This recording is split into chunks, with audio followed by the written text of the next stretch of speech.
Where are you going, Holmes? Have you been invited somewhere? We have been invited, Watson. We have. Where to? To the Baker Street Irregulars' annual dinner. They sent us an invitation. It is on the table. A dinner? How could those street urchins afford anything like that? I can't understand your interest in them, Holmes. They're dirty. They wouldn't hesitate to steal your wallet. Watson, you should be excited. It is a secret dinner. Its location changes every year. Read the menu. Sounds mouth-watering. All right. We, the secret police of Baker Street, invite you, Sherlock Holmes, and Dr. Watson to our annual dinner. Menu, entree, frozen rat head salad. Is this a joke? Not at all. Pray continue. Main course, sow's udder in Danny Nutcracker's way. Sounds disgusting, Holmes. Hedgehog goulash. Street turnips in homemade juice. And it goes on. I can hear them on the stairs now. Oh, we can't go there. We can't eat that. Watson, you'll hurt the feelings of those poor children. We have to go. Oh, Mr. Holmes. It is fine, Mrs. Hudson. Mr. Holmes! Wiggins, Dr. Watson is getting ready. He will be delighted to join us. You don't look well, my young man. Is there something wrong? Don't tell me the dinner is cancelled. Mr. Holmes, it's my brother Leighton. He's in a prison cell. They say he's killed 2 men. You have to help us, Mr. Holmes, because I know he didn't do it. Where is he now? From what I've heard, they took him to the yard, and they gave him a good beating already. You know what they're like. They'll hang him. They won't look any further. Holmes, we have to help him. Well, and forget about the dinner. Wiggins, I'll take the case. You're fantastic, Mr. Holmes. I'll be waiting for you at the crime scene. You'll be there, right? It's on Half Moon Street in Whitechapel. Very well.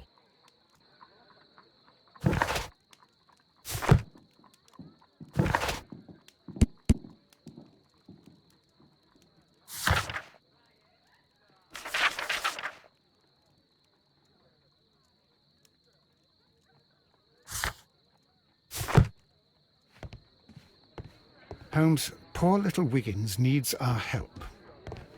Hello, Toby. All you need now is a shawl and a mop cap, and you could be Mrs. Hudson's younger sister.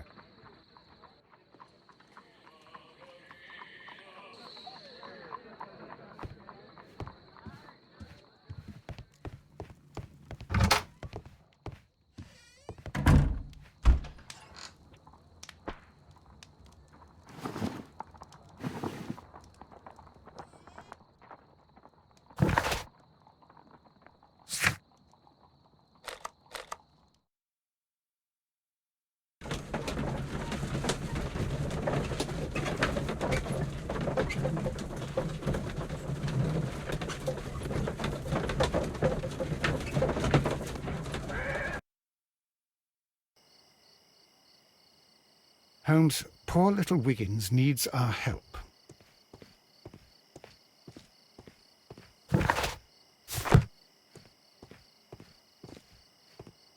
Locked.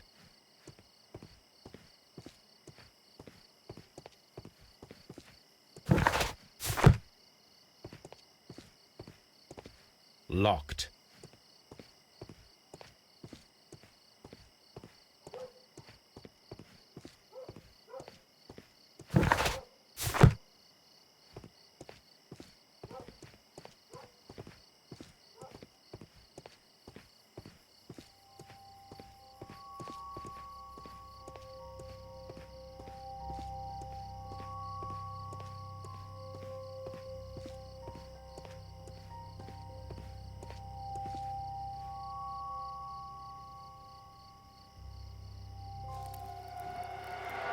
Please, gentlemen, leave the scene now. Oh, Mr. Holmes, is that you? Good evening, Constable... Constable Marrow. I was here with Inspector Aberline during the Ripper case, Mr. Holmes, back in '88. But then this is nothing like that case. With this one, we've got the murderer, the weapon, and the statements, which speak for themselves. Of course, Marrow. But you know that appearances can sometimes be deceiving.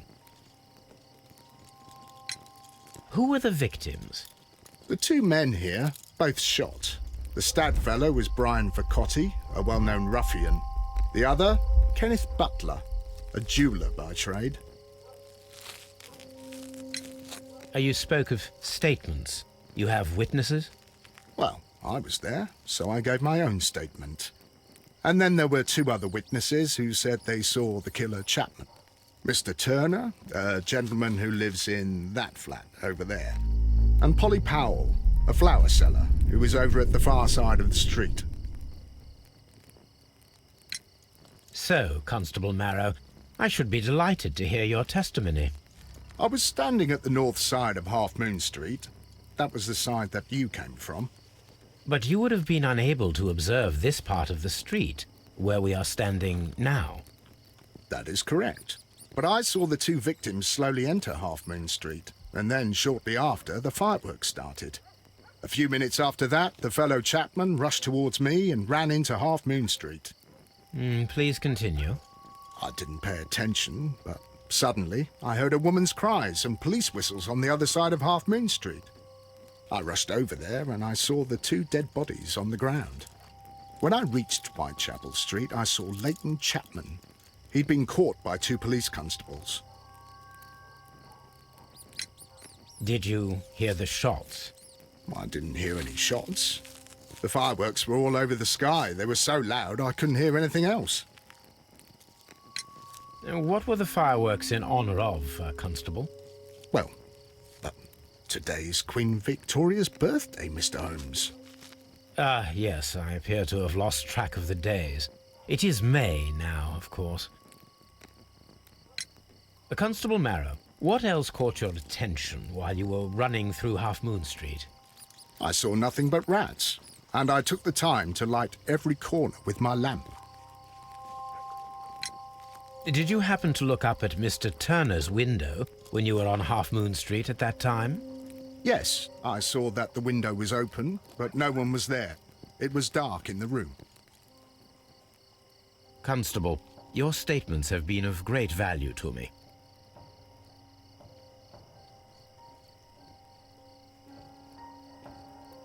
He tried to stop the bleeding with his hand. Death was not instant.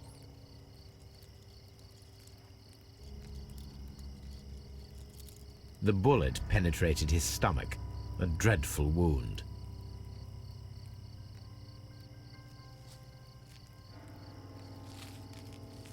A tattoo from Westgate Prison. Vercotti must have done some time there.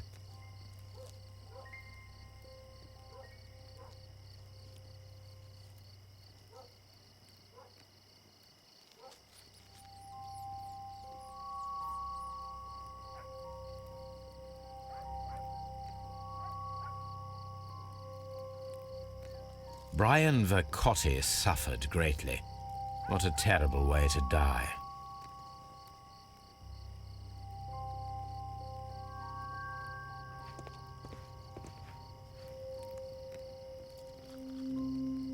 The bullet struck his head. This man didn't stand a chance.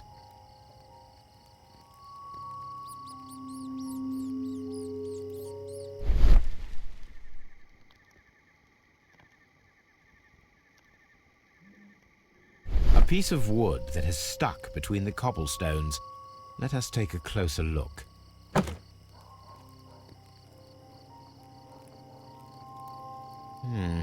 This shard of wood is quite new.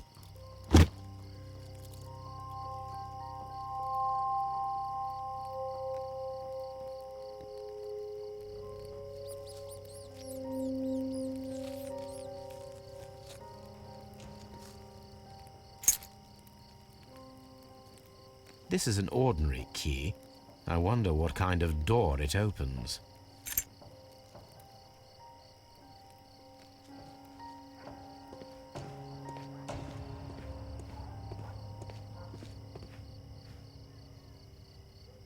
Good evening, Mr. Turner.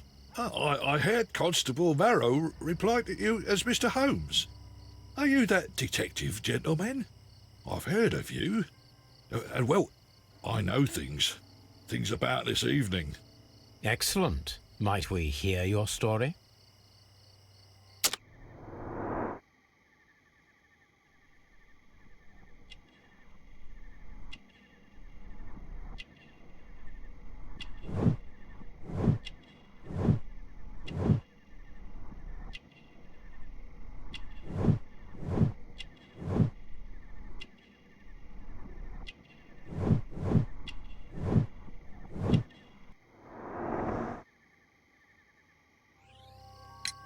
Could you tell us everything that you may have seen or heard? I was already in bed when the fireworks started. A few moments after, I clearly heard 2 gunshots from outside. Please continue. I quickly got up and I grabbed the lamp from my nightstand and I rushed towards the window. I looked down and I saw 2 bodies. And there was a man with a gun who was standing nearby. Where exactly? Well, near this body. Did he notice you? I don't think so. He rushed towards Whitechapel Street without looking around.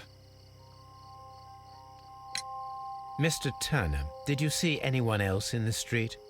No, I saw no one but that man, the murderer, the fellow they caught.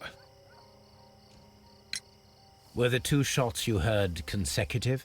Yes, there was a very short pause between them, and they sounded different somehow. It seemed to me that the second shot was louder than the first. That is an interesting comment. Mr. Turner, what were your actions after you stepped up to the window? I was afraid that the man with a gun might return, so I stayed close to the window till I saw the policeman coming in the Half Moon from Whitechapel. Then I walked out to tell them everything I saw. You have helped us a great deal, Mr. Turner.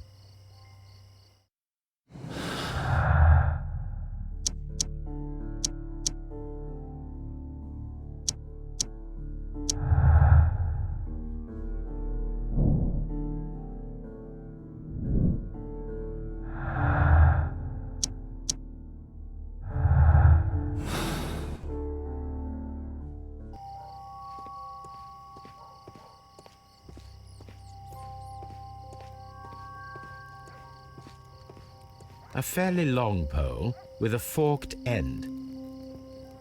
A fairly long... I'm always wondering what's on your mind, Holmes.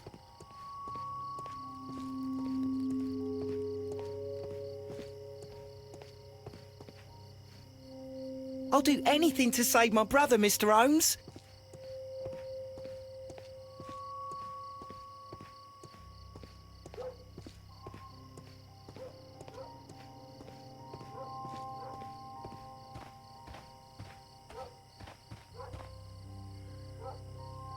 Mrs. Powell? What do you want? My name is Sherlock Holmes. I'm assisting the police with their investigation of the crime that took place this evening. Well, I've already gave my testimony, but very well. Could you tell us everything that you may have seen or heard? Yes. I was selling my flowers as usual, and then the fireworks began, in honour of Queen Victoria. I enjoyed those. But then, all of a sudden, a young lad ran out of Half Moon Street and stopped just by me. He had a gun in his hand. He was like a ghost, and all covered in blood. It was dark, but I could see him, because of the flashes from the fireworks. And then? I screamed as loud as I could. I knew that a policeman should be on duty in the vicinity. He had no time to escape. 2 constables got him. Then another constable came out from the very same street, and I heard him talking of a horrible murder. Mrs. Powell, did you hear the gunshots? I'm not sure. You know, what with the fireworks? Did you see anyone else leaving Half Moon Street, prior to or at the time of the crime? No, sir, I did not. Even with all the fireworks, I was very attentive, as I'm always on the lookout for customers. My thanks to you, Mrs. Powell.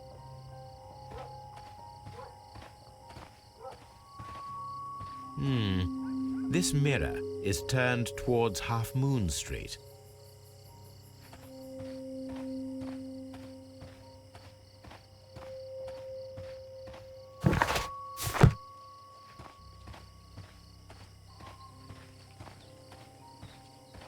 Locked.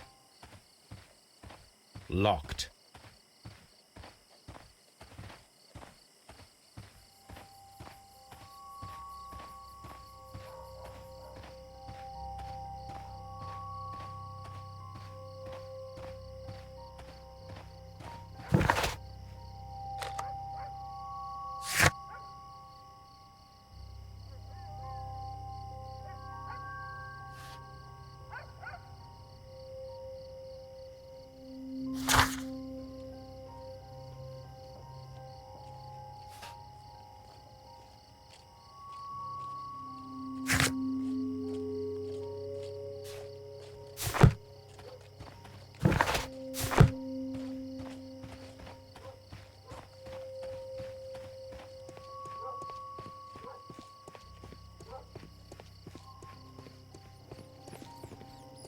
It would be my pleasure to assist you with your investigation, Mr. Holmes.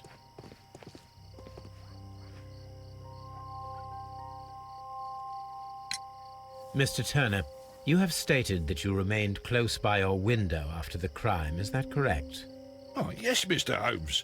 I stayed at my window until the policeman arrived to examine the dead bodies.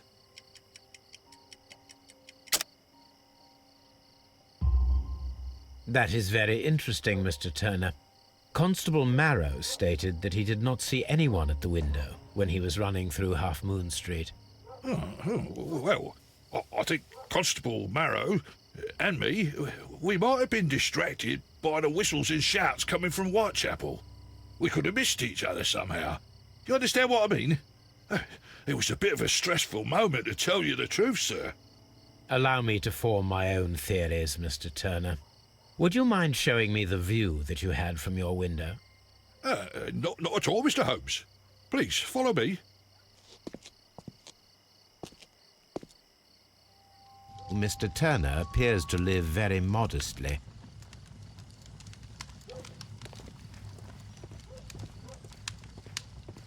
Mr. Turner was roused from his bed by the sound of gunshots.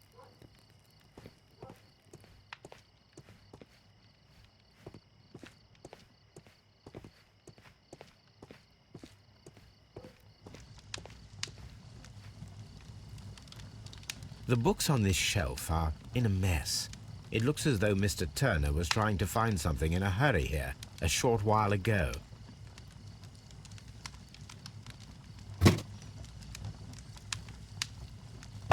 A perfect match. So, Mr. Turner broke his stick when it became stuck between the cobblestones. He did not mention that he was so near to the victims.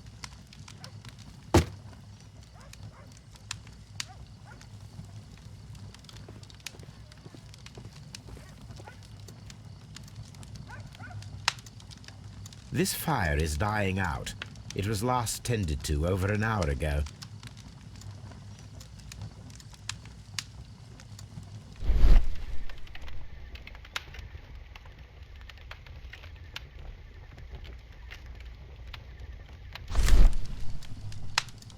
The papers are almost entirely burned.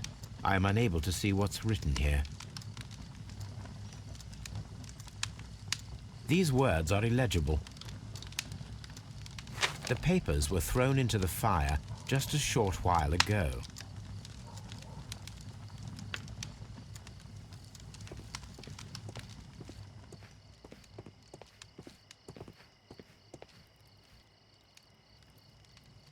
This kitchen knife is quite sharp.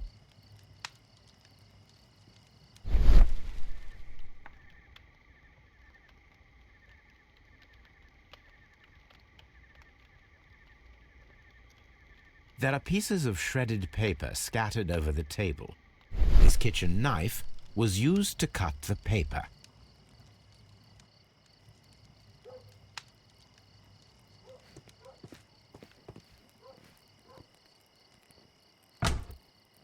So, that's the view Mr. Turner had when he opened the window. The dead body of Kenneth Butler. Brian Vercotti's contorted corpse. Mr. Turner had a perfect view of the crime scene. He saw the bodies clearly, and Leighton Chapman standing over them.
It didn't happen this way.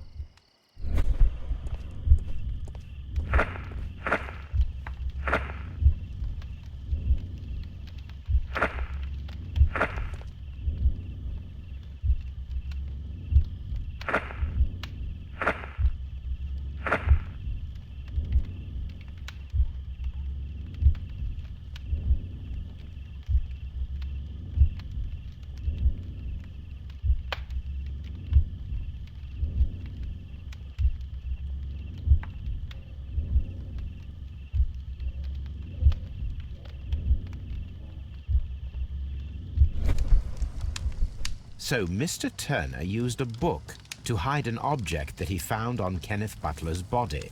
The question is, what did he find?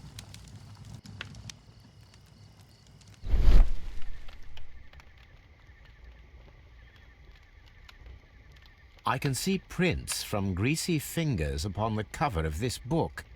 Let us take a closer look. Well now, what a find!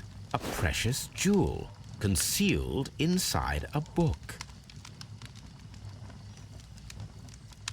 A bracelet with a unique ram's head design, a distinctive feature of ancient Grecian artifacts, probably of the Hellenistic era.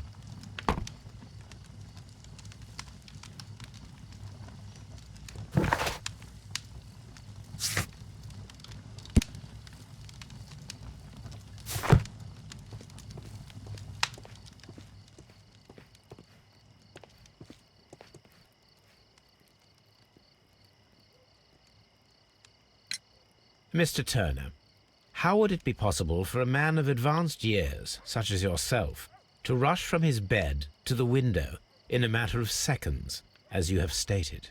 Well, I'm able to move very quickly, despite my age. And when the situation requires it, Mr. Holmes.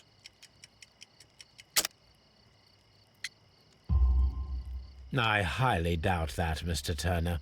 I observe that you suffer a severe limp due to your injured right leg. It would have taken at least 10 seconds for you to approach the window. That means you could have easily missed something or someone in Half Moon Street during that time. You're right, Mr. Holmes. I could have missed something. But it did seem to me that everything happened so quickly. Oh, time can pull tricks on you. And what of everything else that you told us? Mr. Turner, it is vital that we have your complete and true statement. Mr. Holmes, I do assure you that the other things I said were most sincere. I understand. And what of everything else that you told us? Mr. Turner, it is vital that we have your complete and true statement. Mr. Holmes, I do assure you that the other things I said were most sincere.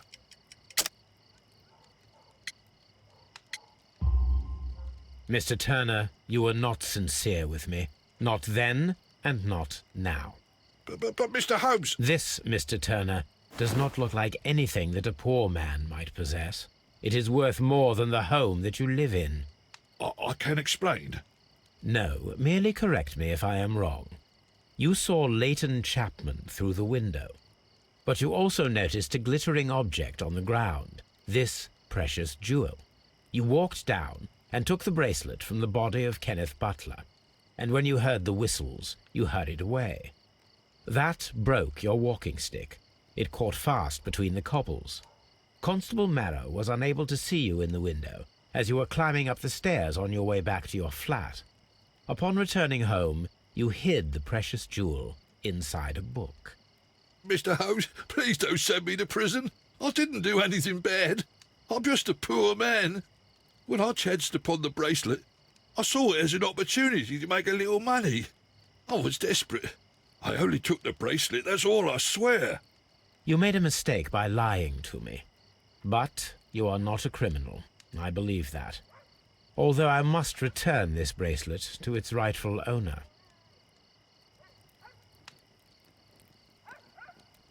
That's why it's better to stay at home at night.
That is not the one I need. That is... That is... That is...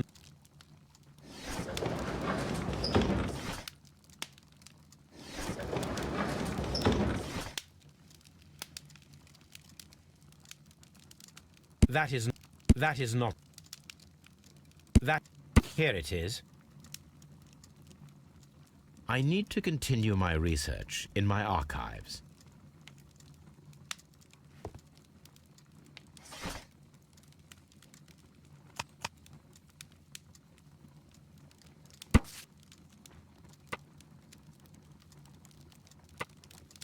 Here it is. One of the victims, Kenneth Butler, was involved in the story of the stolen Hellenistic treasures. A visit to his pawn shop should tell me more.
Mr. Butler's key matches the lock perfectly.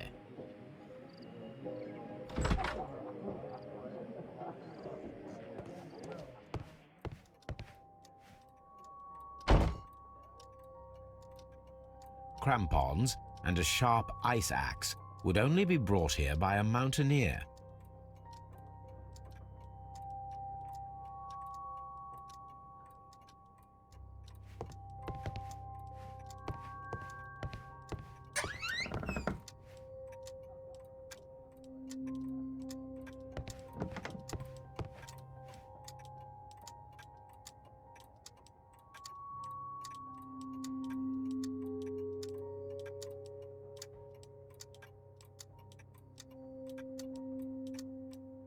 A flare pistol.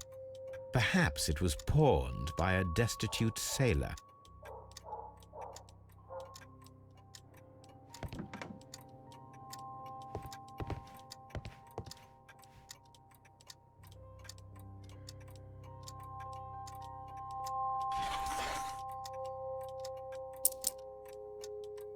The ram's heads. This necklace belongs to the 5 Rams of Mittelin collection. Interesting.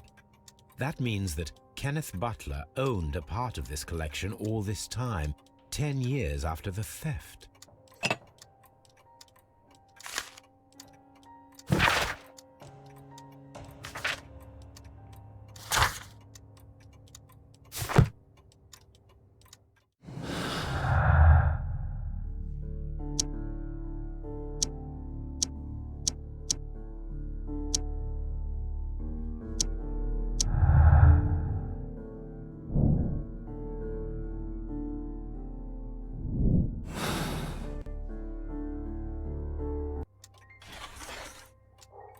It looks as though Mr. Butler kept a careful record of his operations.